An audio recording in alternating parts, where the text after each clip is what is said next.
So welcome to Black Men Speak. I'm the J.R. Stewart. And I am your co-host, Tommy D. Duncan III, otherwise known as TD3 Jimmy. It is Wednesday, December the 20th, just a few days from Christmas and Kwanzaa, Jimmy. And if it is Wednesday night, It's certainly Black Men Speak.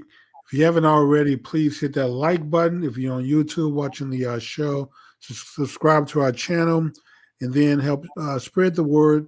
If you're here watching it live, also invite a friend so you guys will have something interesting to talk about. In time, we're going to give a nice big shout out to Liquid for providing our theme music.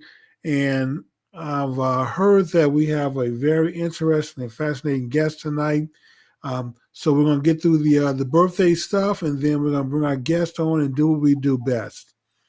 Yes, sir, Jimmy. You know, as it goes on one of the old commercials, Jimmy, one of the most fascinating men in the world on our show tonight. Okay, so, I thought I was, but hey, I may have a challenge here, challenge to the throne. So.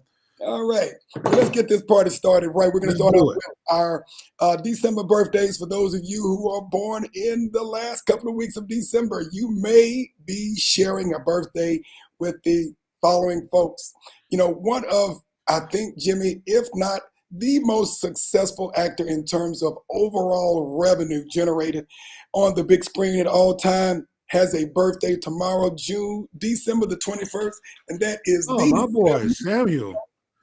Samuel L. Jackson. Great actor. I remember reading an article a long time ago. I don't know if he's played in the most movies, but from my understanding, he's played in a lot of movies, Tom. He's yes, one of the most popular as far as the number of movies he's starred in or played in is enormous. So he has a huge body of work. Yes, Jimmy. So, you know, happy birthday to him. One day early, December the 21st. For those of you who might know Samuel L. personally, give him a shout out and say happy birthday on tomorrow. Next, we have December the 22nd. Jimmy, this was probably the heartthrob and crush for many of us growing up back when we were younger. You may not know this face now because she's a little bit more mature, but Bernadette Stannis, Thelma from Good Times. Oh yeah, oh man, Thelma was it growing up. Yes. Yes, sir. I think every guy in school had a crush on Thelma growing up from the sitcom Good Times. So we want to wish her a happy birthday a couple of days in advance. I know I'm gonna get in trouble for saying this, Tom, but they somehow do they still make them like Thelma anymore? I don't know, Jimmy. Well, let me go on the record and say no. And I'm going to say no for a couple of reasons because, Jimmy, if we look at if we look at what's going on now, and she was very young back then, and we look at how she was put together, her intelligence, her spunk, but, you know, she had a softness. The way she carried herself. They don't raise them like that anymore, I guess is what I'm trying to say. So all that being said, early happy birthday to Miss Stanish.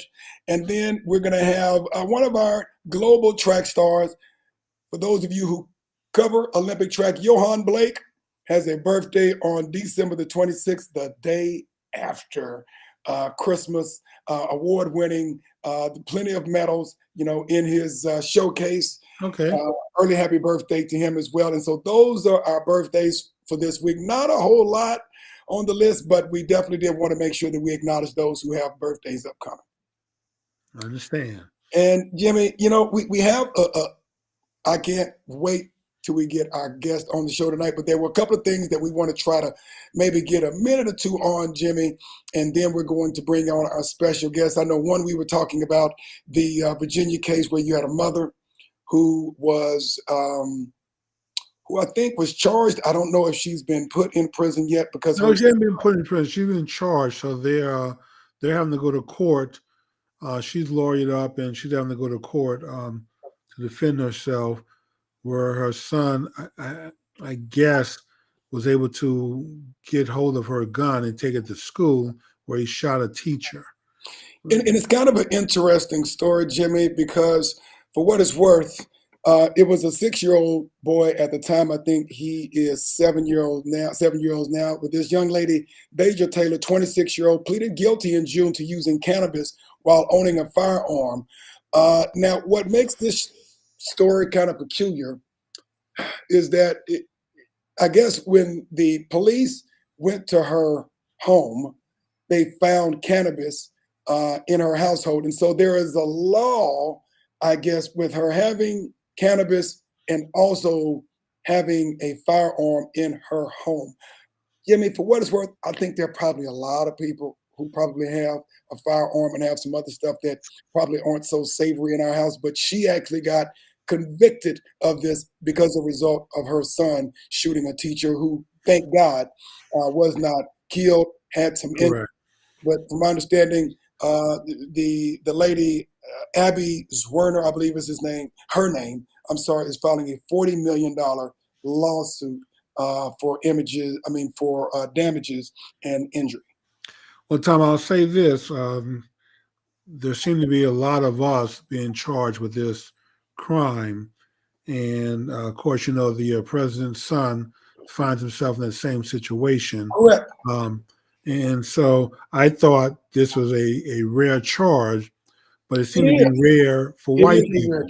It seemed to be kind of fairly charged against us. So I don't know what that says about the justice system, but our justice system ain't so blind. Well, we know that, you know. So, and it's just another one of these stories where he's feeling indignant that he's even being charged with this, but. We have seen other black people charged with this crime. They don't have anything else. You know, you have any kind of drug use or an addiction problem and own a firearm, own a gun legally. That's where you get in trouble. Hell, if she had owned a gun illegally, she'd probably be okay. Very true. And then the next story, Jimmy, and we may talk a little bit about this next week. We have been tracking this story for some months now. Looks like Jonathan Majors has been. I thought this was clear, Tom. I thought, no, sir. This case was not clear. Was I mistaken on the news clip? He had a lady with him on his arm as he was going to court. Is that the girlfriend or the new girlfriend? That is the new girlfriend. That's the new girlfriend. Okay. That is the new girlfriend, not the old girlfriend. The new girlfriend is black. The old girlfriend is white. But bottom line, Jonathan Majors, who has been a rising star for some years and has really been blowing things up on the big screen, was convicted this past Monday of assaulting his former girlfriend after a trial that he thought would vindicate him and restore his status. And it didn't work out this way. 34 years old, Jimmy. He's actually from the Dallas-Fort Worth area, but he was found guilty of a misdemeanor assault charge and one harassment violation stemming from an incident this past March where the then girlfriend, Grace Jabari, said that basically he assaulted her in the car. Now, what I find interesting about this, Jimmy, he actually was trying to file charges against her because he was saying that actually she attacked him as well. But for some reason, they sealed the evidence from her case so that it could not be made admissible into the court and could not be introduced into this case. But her evidence and what she did was sealed because she actually turned herself in earlier this year, Jimmy, on some charges. Thomas, believe it or not, if you check out some of the studies, and it's not talked about because, I mean, of course, women are victimized by men. Yes. And it's a huge problem when it happens. But most of the relationship assaults actually stem from women assaulting men. And of course, you know, if you defend yourself in any kind of way or retaliate, then you're the one who's going to get into the most trouble. Very true. And so this does not surprise me. What does surprise me is that they seal the record so that it can't be used in his trial. Correct. And she counter charges against him. I mean, it seems, once again, Tom, it just seems that this justice system of ours doesn't seem to operate fairly for us in all cases. And so much for a lady justice being blind and those scales of justice being fair and equal. Agreed, Jimmy. So with that being said, we'll definitely talk about this a little bit more. Probably wish the brother luck. Yeah, because we're going to do our end of year show next week, and so interesting stories we're going to talk about next week. So, with that being said, Jimmy, we're going to go ahead and bring our guest on. Yeah, we're going to bring our guest on, our good friend, Brother ASAR ALKEBULAN, also known as Uncle ASAR, Pan-Africanist, revolutionary poet, writer, and also co-host of the Afrikan Genius podcast. Welcome, my brother. Yeah, finally. Yes, we got him on. Appreciate it. And I just want to say, paying tribute to Bernadette Stannis, Thelma, Thelma, Thelma. You ever watch Good Times, you remember that episode. Well, hey, man, we appreciate you taking the time to jump on the show this evening, man. We appreciate you supporting the show. And, hey, we're going to get into this pretty quick, but this was the perfect time because we want to talk about a couple of things that I know are your area of specialty. So for our audience, and this is going to be a first, but not the last time you're going to be on our show, tell us a little bit about your background, kind of what you do, and kind of a preliminary how you became a Pan-Africanist. Okay, wonderful. And just let me say I'm glad to be here. And I mean, I've known you for 30-some years, and it's good to meet Jimmy. I'm watching you guys every week. As you know, I'm originally from Bryan, Texas, right down the street. Yes, sir. I attended and graduated from Texas A&M University, where I met you. And oddly enough, we met on the football field. Yes, sir. Both made the team, but I got hurt early on. I got injured, and that was it for me. And you went on to fortunate fame. And so at Texas A&M, I studied psychology, sociology, philosophy, and those things. And then, oddly enough, I gained my socio-political and histocultural consciousness at a predominantly white university. I won't go into the type of things that were going on, but one of the things I did, I read Malcolm X Speaks, and he said that our struggle is not one of civil rights where you take your case to the criminal, but rather human rights, you take your criminal to court. So I made up my mind then, and as I left the university, I said, I want to be a human rights activist. So I left, when I graduated, I left Texas, man. I said, I got to get to, I got to raise up out of here. And I went to Washington, D.C., where I embarked on a near quarter-century career in nonprofit youth and family services, working with Black children, Black families, in Black schools and Black communities, in a Black city with a Black government. And I've always said that I was very fortunate to be able to do my life's work and earn a living at it. So, during that time, well, when I first got to DC, there was a very vibrant African cultural, African arts, and African political movement going on. And I jumped in, neck deep. And I was at lectures every other night at Howard University. And then those off nights, I'd be at the University District of Columbia. I was at this library. I was at this forum, and I'm just soaking it up. I'm reading voraciously. And one of the contributors to my development as a Pan-Africanist was WPFW 89.3 in Washington, Pacifica Radio. And they had some fascinating programming back in the day, very revolutionary programming. Their moniker, and I think it still is today, is Jazz and Justice. So again, during that time, I met a cat from Nigeria and started traveling to Nigeria. And at first we were going like every other year. And then I started going twice a year, visiting Ghana and Nigeria, and, eventually putting a seed in Ghana, if you understand what I'm saying. And so I was always traveling back and forth to West Africa. And in about 2013, I was about to move out of my apartment. And I had been creating these, what I call original rhyming children's stories based in West Africa for my daughter. I'd started it several years earlier, but I didn't get around to completing it until about 2011, 2012. And I sent this manuscript, if you will, to my friend. And they said, hey, how would you like to come to Nigeria and research and write, right? And I was like, cool, because I got nothing else. I'm about to move out of my apartment. I ain't got nowhere to go. But let me backtrack a little bit. In between, just before that, I had been doing medical missions in Nigeria. We traveled all over the country because my friends were physicians. And they started this international medical missions. And then we go and work with some indigent populations. And that's some very challenging work. I'm not don't have a medical background. I did logistics and writing reports and taking pictures, documentation, that kind of thing. So in 2013, again, after I was creating these original rhyming African children's stories, a friend said, come. And we decided that I would stay 3 months. That 3 months turned into 3 years. Wow. And I won't get into I won't get into how I That's for another show. right. That's another show, you know, kind of hustler mode. So I got a job, you know, based on what I was doing, because I was writing, and I was writing proposals. And the way I got that job, I parlayed that job from, I was writing for 2 African magazines that covered online magazines that covered African history, politics, and culture. And I parlayed that into workshops of proposal writing and public speaking, that type of thing. And I got this job, and I knew some very prominent people, and I hooked up with them. And so when I came back to the States, ran out of money and you know, that kind of thing, and came back to the States, and I ended up here in at the University of Texas, where I am now. Of all places. Of all places, right? I keep writing for 117 years or something, right? And incidentally, we'll be playing each other again next year in the SEC. Yes.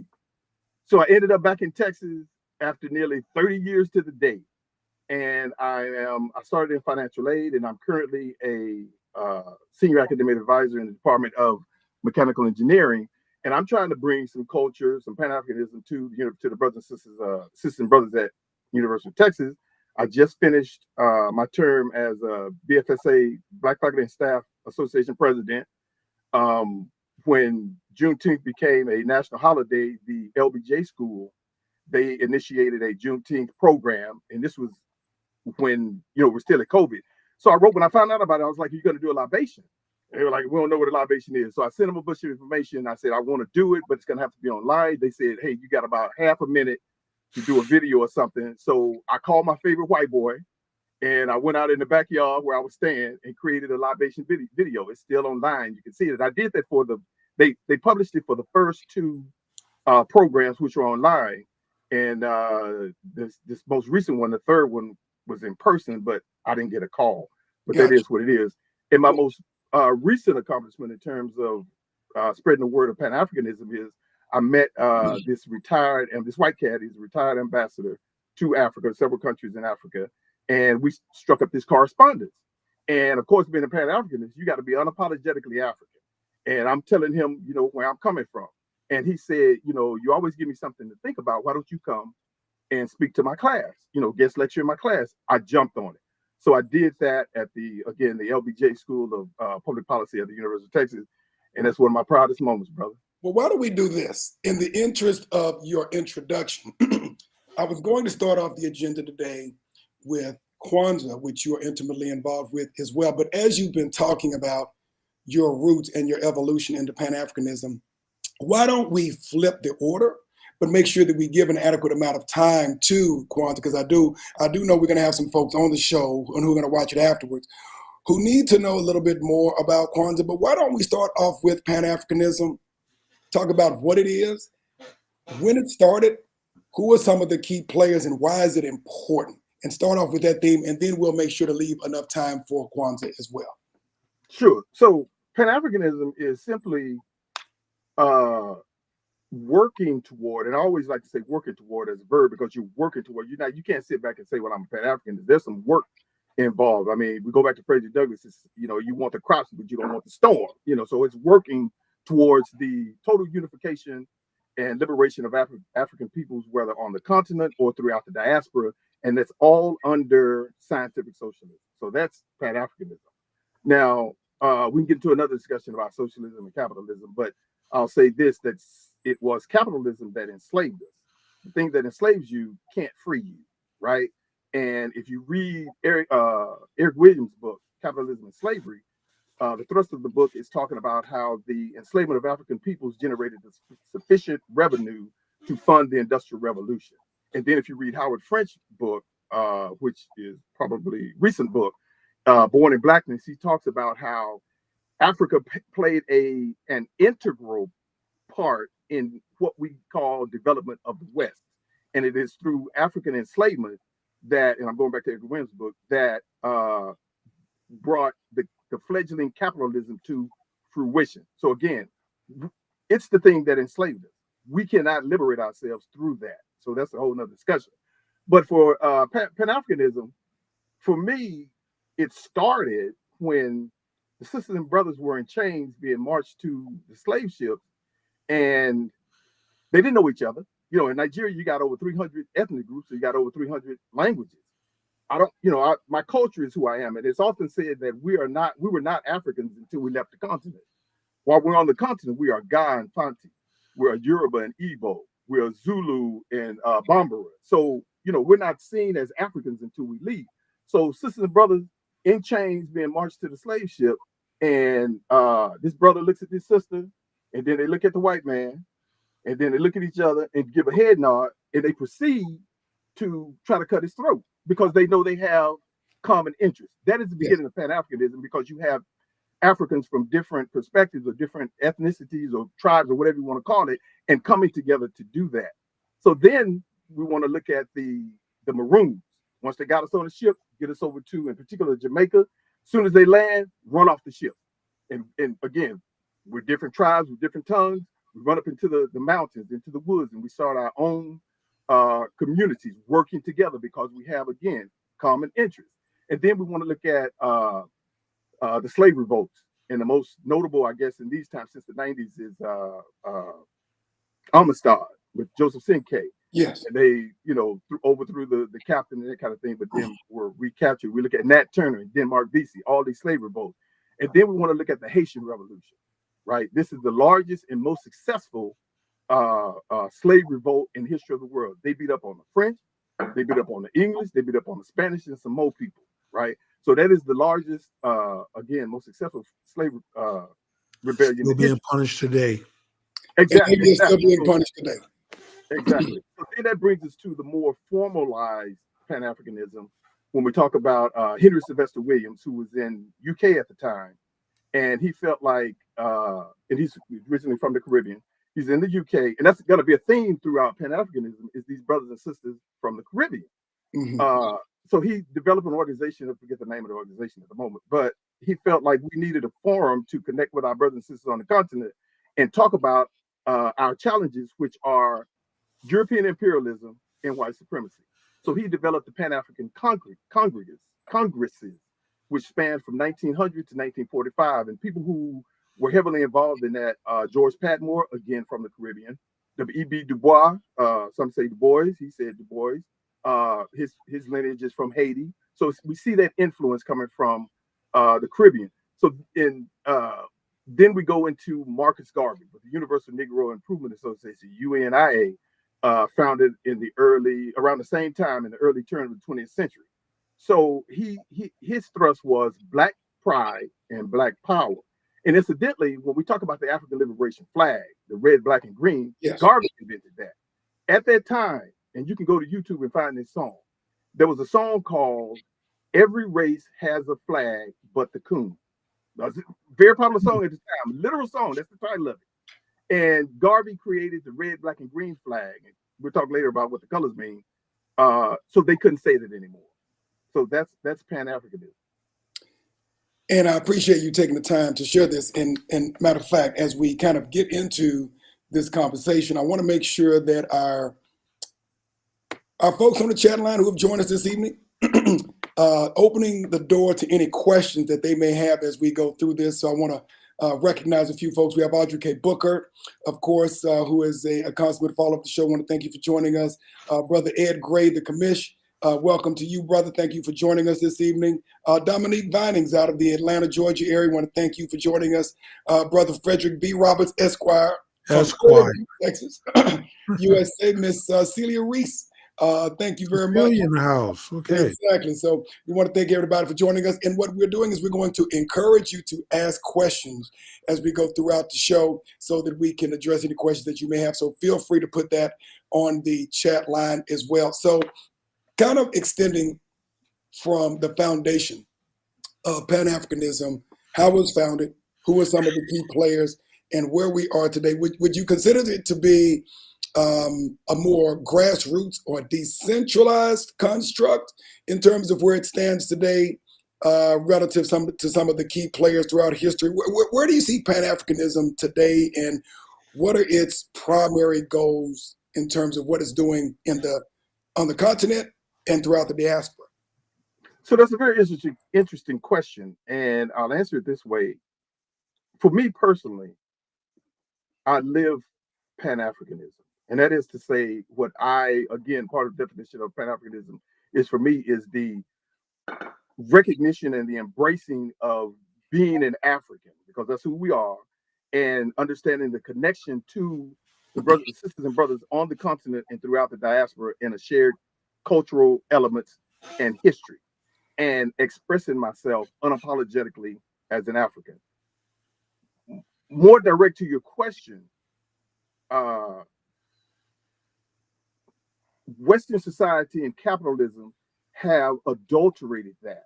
So it has broken up many of the organizations. I mean, we started Marcus Garvey, who boasted of a million people worldwide. Yes, sir. His organization.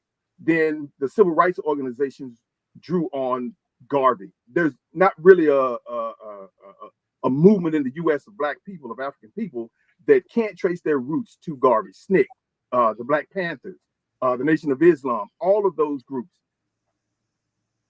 But through capitalism and imperialism and neocolonialism has adulterated that to the degree that when you look at what's called the African Union has a plan called Agenda 2063. In that agenda, they refer to Pan-Africanism one time paying homage to those who came before, and talking about the people I just mentioned from the Caribbean and UK and America, that kind of thing. And incidentally, Kwame Nkrumah, Jomo Kenyatta, and Nnamdi Azikiwe from Nigeria, they all were attending those Pan-African Congresses. So the Agenda 2063 pays homage to those Pan-Africanists. But throughout the rest of the document, you can Google this, Agenda 2063, African Union. They mention Pan-Africanism, or they talk about Pan-Africanism as continentalism. Of the 54 signatories to the AU, there's no one in there from the US. There's no one in there there's no organization from the US, no organization from the UK. There's no organization from Brazil, which has the largest population of African peoples outside of the continent. There's no representation from the Caribbean. And I talked about the roots of, all of the major players in Pan-Africanism from the Caribbean. And most of all, Haiti is not in there. Is not a signatory. How is that? And you're talking about Pan-Africanism. So they're talking all about the African continent, and this is supposed to be a document where they say it's going to be a blueprint for Africa becoming a world powerhouse. Is that by 2063? I'm sorry, Uncle Sar. Agenda 2063. Agenda 2063. So is that the 2063? Is that the year that it's supposed to happen, or? Right. Well, okay. You put your 2000 plan 2000 or whatever. Roy Fella Kuti 2000 Black. Was that being short-sighted on their part, or was there an agenda by, or is this just a coincidence or an accident?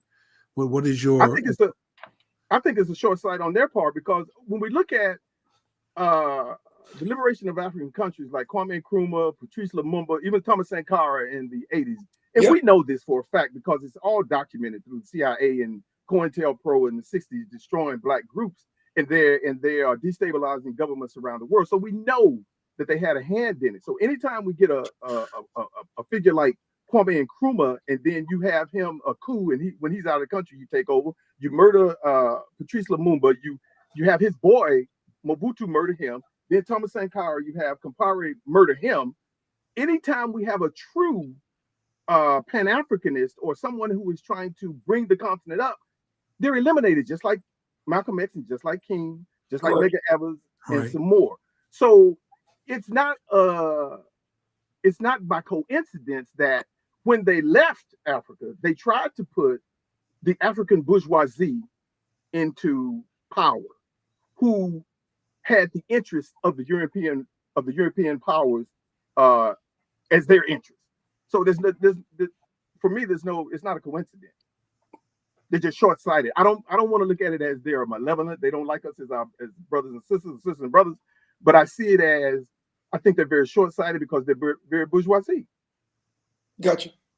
Now, in what you see now going in certain parts of the continent, West Africa. Jimmy and I have been keeping an eye on what's going on, of course, in Niger, Mali, Burkina Faso, some other countries in terms of pushing away from the so-called traditional Western powers and, French. and aligning with other countries, Russia and other areas in terms of military alignment, but more so importantly, taking control of supposedly their own interests and not being controlled by Western powers. Where do you see, is that an example? Is that the evolution of Pan-Africanism? Where do you see that those tie together, if at all? So, Tommy, you and I had a discussion just the other day about this, and I hearken back to 1987 when Sugar Ray and Hagler fought. Yes. And our hearts were with Sugar Ray, and he inevitably ended up winning that fight. And I thought about that, and I was like, well, the same thing happened with Foreman and Ali in Africa, where they fought in Africa. But yeah, so our hearts were with Sugar Ray, but our head was with Hagler. Yes. So I look at it in that sense that my heart wants to say, this is the time, right? You mentioned the fact that the brother seems similar to Sankara. Yes. Who was a true Pan-Africanist, just like Kwame Nkrumah. Correct. But at the same time, Afrika Command has bases all over Africa. The soldiers who were trained. And for those who may not be familiar, what is Africa Command? For those who may not be familiar with that, So it's basically American military installations on the African continent. Okay. I think they're based, well, they're headquartered in Stuttgart, Germany, but they have bases all over Africa, and they are training the soldiers. So that's the point, is that the soldiers who have initiated these coups, they were trained by Afrikan. So who knows? We don't know where they're coming from. So again, my heart is there because of the things you're saying. How many times have we been sold a bad bill of goods based upon what's up? This is a whole nother discussion, but yeah. Obama. I mean, let's be clear. We're sold a bill of goods, and people will stand behind Obama and, oh yeah, Obama, he's there. And when I was in Nigeria, every day I'm looking at the news and brothers and sisters are getting shot and shot down in the street, and we got a black president. Amongst all the other things that were detrimental to us. Sure, our lives were not going to change significantly with a black face in a high place, but you would think we would have been better off, right? And, so and ironically, where is Obama's father from? Kenya, Jomo Kenyatta land. You see what I'm saying? So again, it depends on where your heart and your head is, and it's just a difficult question. But he did get rid of that Churchill bust in the White House. Say that again. I said Obama did get rid of the Churchill bust in the White House. So okay. So this is what we're gonna have to do. We're gonna have to do this. In the interest of time, we have about 25 minutes left, and we're gonna have to have probably a more specific conversation at a future date on Pan-Africanism, because you can open up, you can peel back a lot of layers, and it's a much deeper conversation. But because it is the 20th, and we're only 5 days from the mainstream holiday that celebrates stuff that we won't really go into in terms of fact versus fiction. And then we go into Kwanzaa starting on the 26th of December, going through the very first of next year. And so we also want to talk about Kwanzaa, and I would love to get your perspective, because when you look at the brother who established, I guess, generally speaking, or who is... He created. Yeah, who is at least given the credit for establishing Kwanzaa. Let's talk a little bit more about Kwanzaa. Does it have influences, of course, and roots in Pan-Africanism? What is Kwanzaa? What are the principles of it, Kwanzaa? Why is it important? And how has it evolved in, I guess it's probably been at least 50 some odd years now, easy, since we've had Kwanzaa as a principle and as a holiday in America?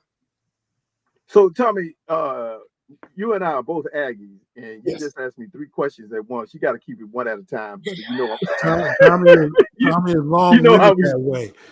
Now y'all see. So I got Uncle Sar here who can attest to what I've been saying. Tommy's a little long-winded stuff. They always blame me for talking too much. But I do I'm know not the only one. but I do Thank know you, when, Uncle Sar. I do know when to stop talking, attention. though. I do know when to stop talking. There we go. I don't want to start anything now. Yeah, Uncle Sar is my new best friend. So I noticed in the chat somebody said "preach, brother." I guess they referred to me, but I just wanted to say That was Ed Gray, the Ed Gray, Ed, he was brother, on a few weeks ago. I don't preach, I teach. When you preach, you exclaim. When you teach, you explain. So that's what I'm trying to do. So was that the elder that was on last week? Yes, No, sir. 2 weeks ago. He was on 2 weeks Okay, ago. 2 weeks ago. All right, Exactly. okay, all right. I was gonna give pay my respects to the brother. Appreciate everything. Well, both of them, everything he said. So let's talk about Kwanzaa, Dr. Maulana Karenga. Yeah. Kwanzaa is actually part of a phrase, Matunda ya Kwanzaa, which means first fruits. Yeah. And in 1966-67, and Dr. Maulana Karenga, who is a Pan-Africanist, and you see the overlap of some of the things I've said and some of the things that the elements of Kwanzaa, they come together. So in 1966-67, after the Watts Rebellion, many say the Watts riots, and we're gonna get on with that term, it was a rebellion. He was looking for a way to bring together the community. So he created this holiday, and he based it on the harvest festivals, I think primarily from South Africa, but there are harvest festivals and different kind of festivals going on all across Africa today. In Nigeria, they have a yam festival.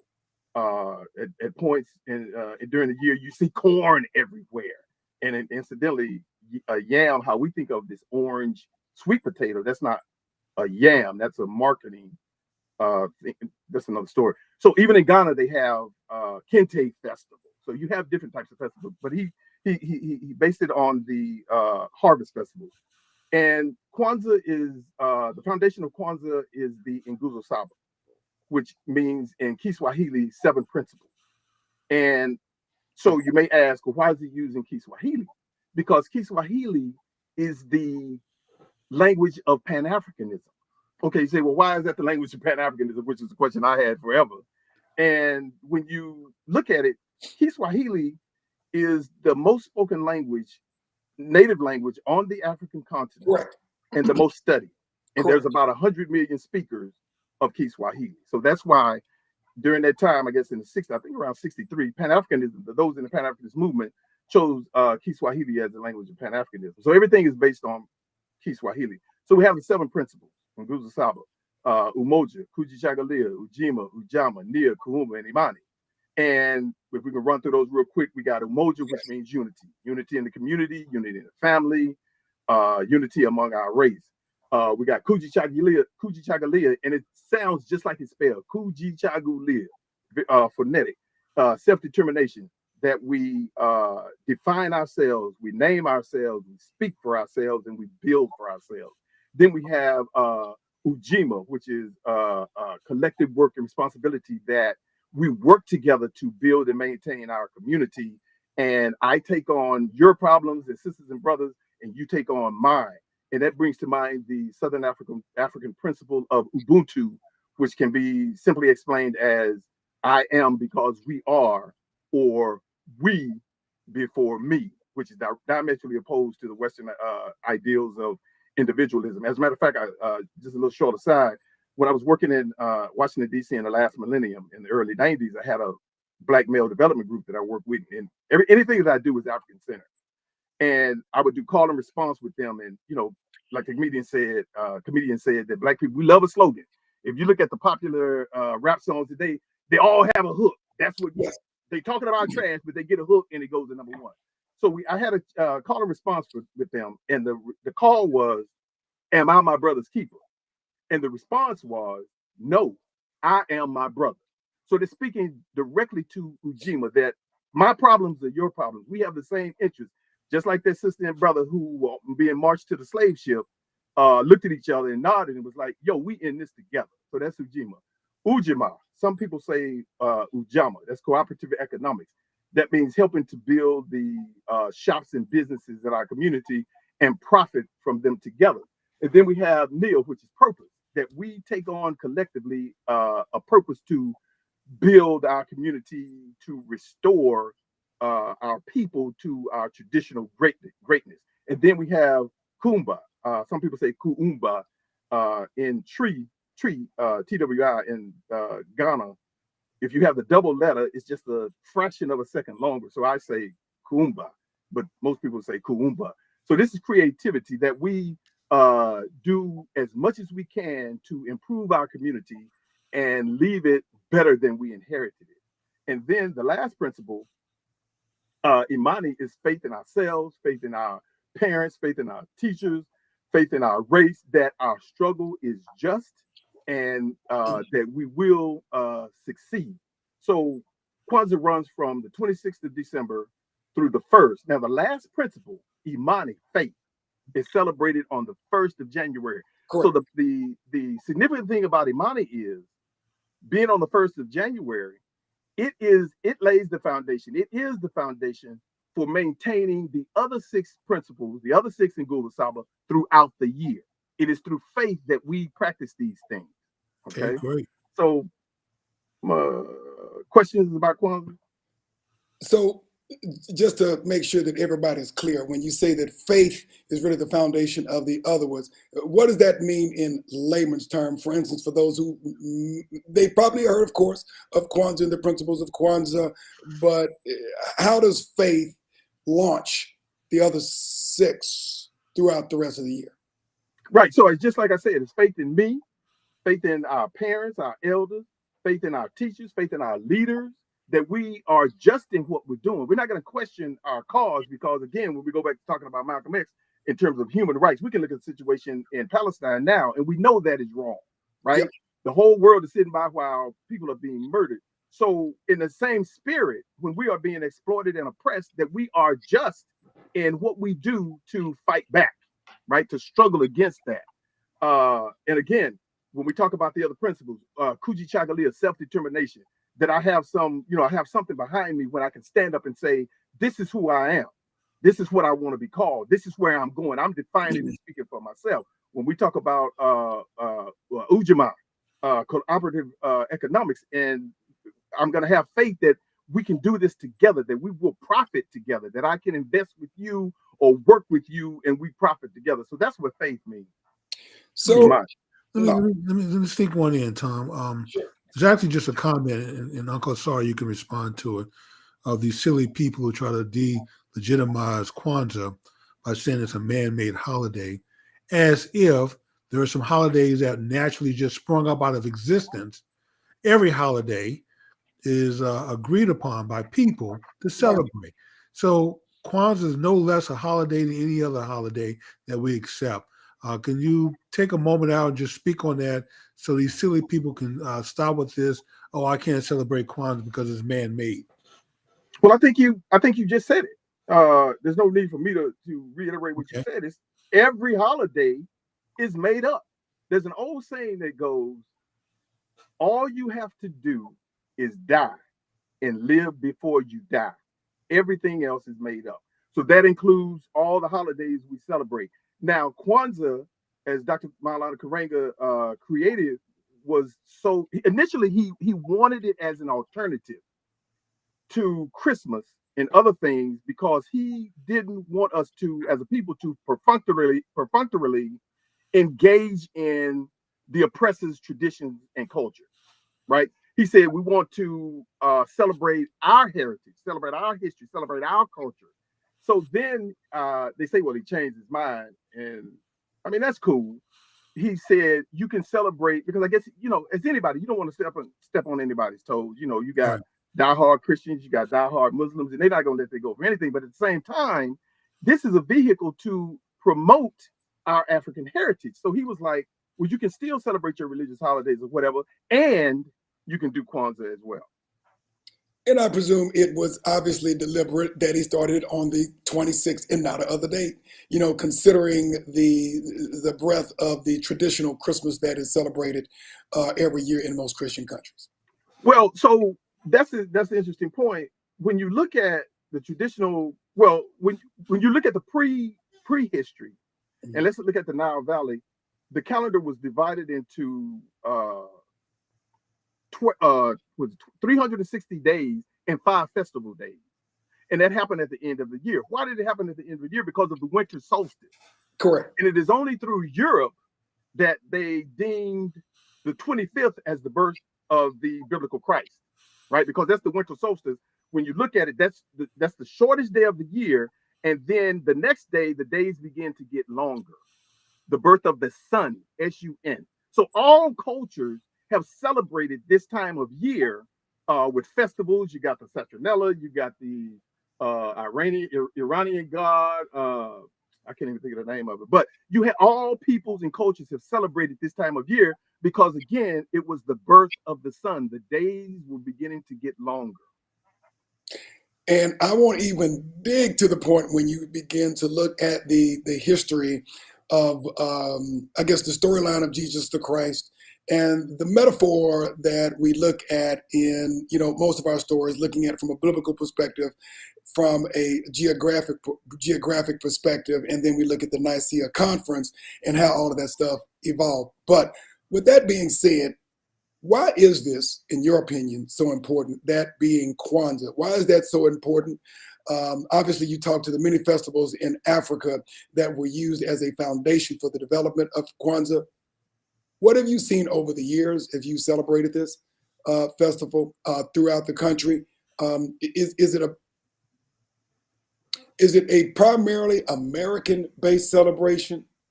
How do you see it influencing, what's going on in Africa and vice versa? So it's merely, 60 years old? Yes. And the celebration of the Christ is 2023 years old, something like that. Well, not even that. But anyway, the point is, it's still young. I don't have the numbers, but I do know that it's celebrated around the world. Okay. There's some enclaves, I guess, if you will, in Africa who celebrate it. People are celebrating. And then when I started celebrating it, because I've celebrated it for the last 30 years, I guess, of all of my adult life in one form or another. And that's the whole point. You can celebrate Kwanzaa. There's no correct way to celebrate Kwanzaa. But I have seen it grown. When I left Texas, there was no Kwanzaa in Texas. I'm in D.C., and my mother is actually attending the Kwanzaa celebration at Texas A&M University. And I'm like, that blew my mind. So I did the same thing at the University of Texas. Last year, I coordinated the Kwanzaa program. And unfortunately, this year, for the Black Faculty and Staff Association, while I was president, this year, they didn't even have it. And I'm like, okay, I offered to do that, and nobody, I'm not going to run around. I'm not going to chase you to do Kwanzaa. I offered myself at the beginning, over the summer before my term ran out, that I would do it, and nobody contacted me. So, but that's part of the reason I left Texas, but I'm not going to get into that. But so to answer your question, it's like, I've seen it grow. Again, I don't have the numbers, but I've seen it grow. Gotcha. Well, my mother is put on Kwanzaa in Shreveport. So this is just it really like you said, it's people not being ashamed to celebrate and just do it. You don't have to wait for someone else to recognize it or to legitimize it for you. You accept it in your heart. I mean, we're talking about principles. Not one thing is bad. There's nothing you said that won't help you grow as a person and as a family and as a community. So all this energy to put it down, to me, I just don't understand. You would think that anything that was positive should be embraced and should be supported. So you mentioned a little bit earlier that in terms of Kwanzaa, how it's celebrated, there's no incorrect way to celebrate it. So let's say for that family who is traditionally celebrated somewhat the bookends of the holiday season. They do the Thanksgiving, they do the Christmas, they'll do the New Year's, but they don't know where to start with Kwanzaa. How do they get started? What do they look for? What's an easy way to get rolled into this and to make it functional without it being stressful? Because, I mean, one of the things that a lot of families go through. They go through the Christmas season, they get in debt, they spend all this money, their energy, and they're kind of burned out. How do they incorporate a Kwanzaa into that, given the stress, the strain, and for some families, the debt of the holiday season, which is, to me, completely dysfunctional, but that has nothing to do with Kwanzaa. You see, Jimmy, he did one of those long questions again. Yeah. I've been trying to tell y'all. Thank you, Uncle Sar. Yeah, I've been telling y'all. Y'all don't believe me. It's Tommy, it's not me. So, to simplify it, how do families start incorporating into this? I got you. I'm just teasing you, brother. So you know, like 30 plus years, so it's just like there were about 5 questions in that statement. So I hope you kept track of all of them. You know, it's about my bedtime too. So the best thing about Kwanzaa is it really doesn't cost any money. You will make the things that you celebrate with, and some of the things have been, commercialized, and you can buy them because we all don't have woodworking ability and that kind of thing. But all of the gifts, they're supposed to be handmade, or books, or educational games like the African game on Mancala that everybody's familiar with, that type of stuff. So the way that you want to celebrate, or you can celebrate, typically would be the people who, on the day, let's say December 26th, Umoja. On that day, the people who you live with, or you call somebody on the phone and you greet them with the traditional Kwanzaa greeting, which is Habari Gani. Yes. That is Kiswahili for what's the news, or in our terms in America, what's up, what's happening. And the person responds, Umoja. So whatever day it is, you greet them with Habari Gani. The second day, the 27th, you say Habari Gani, they say Kuji Shagalir. So in the evening, what you would do is to light the so let me back up and go talk about the elements of Kwanzaa. So what you have is the Kanara, which is the candle holder. And then you have the Mshuma Saba, which is the candles themselves. You have 3 red, 3 green, and 1 black. And you put those on a mat called the Nkeke. So then you have the Mazao, which are the fruit and the vegetables, which represents the harvest. And then you have some ears of corn, which represent children celebrating. And then you have the Umoja cup, which is the unity cup, which is you use to pour libation. And we talk about libation later. So you have your Kwanzaa display. Now you can buy that, and it's relatively inexpensive. Like I said, everybody doesn't have woodworking to make a whole kanara, to hold, candles or whatever. But that at the end of the day, you sit and you light one of the candles, and you say the black one, Imani, which is in the center for last. So you're lighting the red and the green each night, and you just talk about those principles. You talk about what they mean to you, what are you doing to uphold those principles? And that's basically what you do.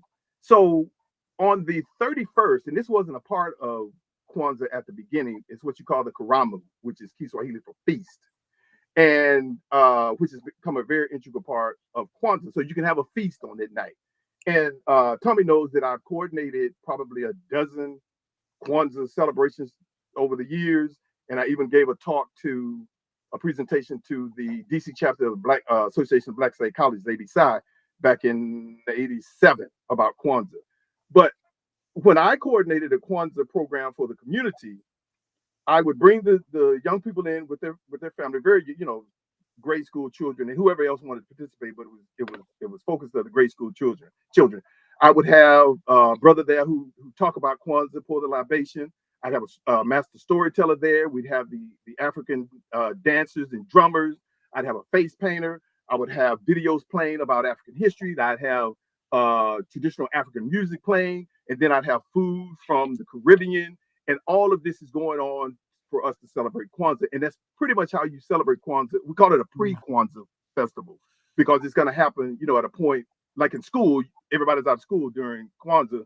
So you have a pre-Kwanzaa, or if it's an organization, nobody's working during the Christmas holiday, if you will, you have a pre-Kwanzaa, and that's how you present that. And I actually had the same program with the University of Texas last year. This is kind of an example of that's it. There we go. And so there's a couple of go ahead. There's a couple of other elements that you want to have. You want to have a poster with the Nguza Saba on it. You want to display prominently the African liberation flag that we mentioned that Garvey created, the red, black, and green flag. And then you also want to have African art, which I had several pieces and I display them when I have a program. And you want to have books. So that is your Kwanzaa display if you want to do either at home or have a program. All right. So for all of our folks who are listening tonight, if you want to incorporate Kwanzaa into your family celebration this year, Brother ASAR, Uncle ASAR has laid it out. Now you know. Everything you need. So all you need to do is go back and listen to what he said and break this down. It looks like we have another guest on here. We have Ms. Tanya Hall, and Armanda Brown said, I'm just learning about Pan-Africanism. Forgive my spelling.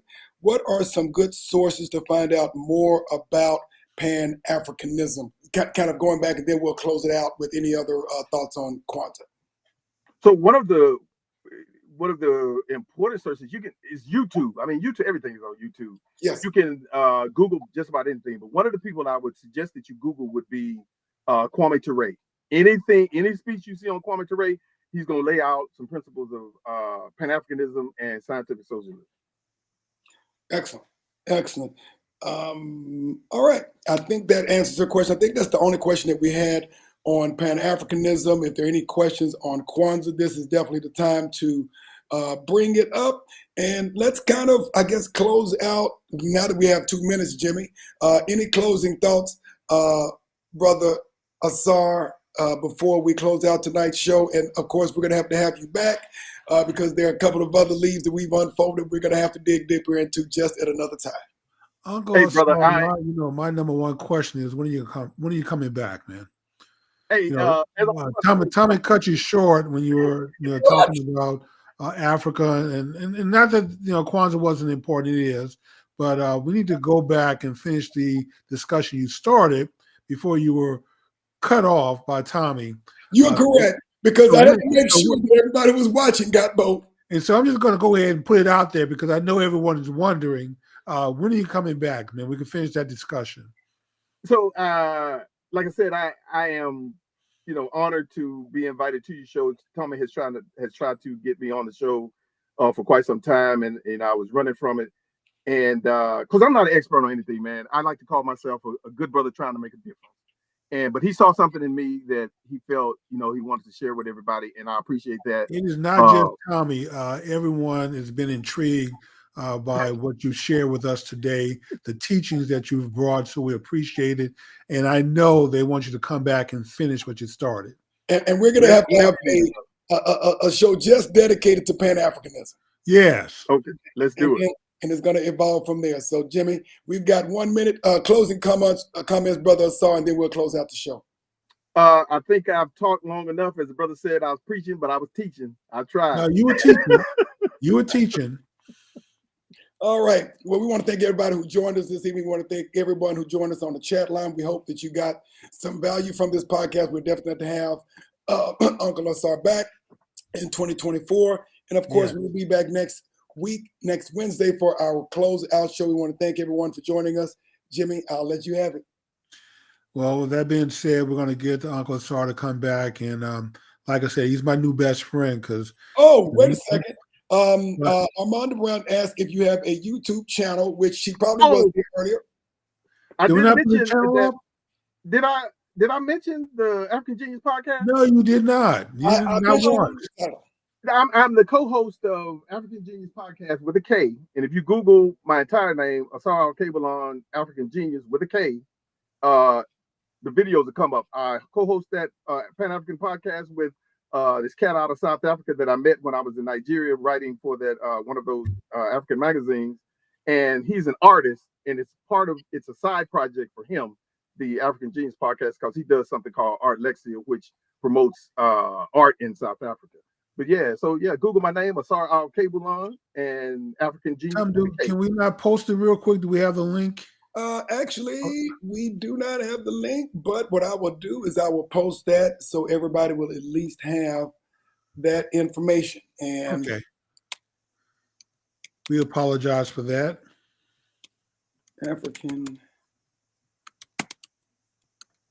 And that will close us out for this evening. So what are you going, since you're not going to be doing the Kwanzaa festival at Texas, what will you be doing for Kwanzaa this year? I'll probably call my mother every day and say Habari Gani, and she'll fumble through to try to figure out the right response, like she's done for the last 30 years. And I know that for what it's worth, she will appreciate every moment so she can hear from her loving son. Well, you know what? I may do the same. I'll call my mother up, but she will have the correct response every day. So she's been doing it for about 20 years in Shreveport, and they've named a couple of days after her, but the city has for the festival. So, so she's made a big thing there. You know, I was in Shreveport in '87. Yeah, man, I may have to get out there to attend some Kwanzaa stuff. Yeah. Yeah, they call my mother Queen Kimla. So on the African Arts Council, they put on the Kwanzaa Festival every year. Wonderful. Wonderful. All right.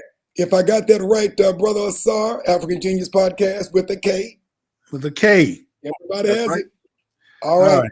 And we want everybody to come back next week. And actually, Tom, let's make sure that next week we'll actually put the link to the podcast on there for anyone who missed it this week. It'll be there. And please go out to YouTube and support Uncle ASAR. Oh, there we go. Okay. And with that being said, let's close out. Same time next week, Tom. We're going to be here. Yes, sir. All right. That being said, thanks, everyone, and we'll see you next week.